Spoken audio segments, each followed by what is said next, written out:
ఏమైందమ్మా అసలు ఏం జరిగింది? నన్ను ఒక అతను సెక్సువల్గా హరాస్మెంట్ చేస్తున్నాడండి. నాకు 2 పిల్లలు, నేను చాలా కష్టాల్లో ఉన్నానండి. ఏదో జాబ్ చేసుకుంటున్నానండి. ఓకే, ఎక్కడమ్మా?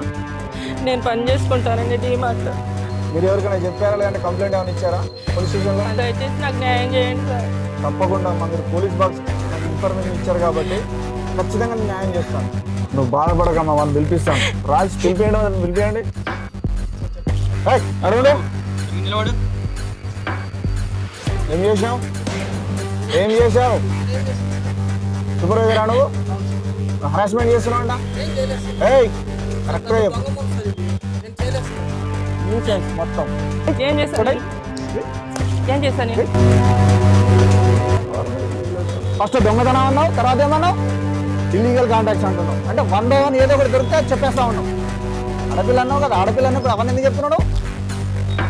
6 మెంబర్స్తో మిస్బిహేవ్ చేసావు. 2 అమ్మాయిని సెక్సువల్ హరాస్మెంట్ చేసావు. మేము చెప్పాలంటే మా చేతుల్లో ఏం లేదు. ఆల్రెడీ ఎవడో కంప్లైంట్ రేజ్ చేసింది. పోలీస్ బాక్స్ లో నేను హిట్ లిస్ట్ లో ఉన్నాను.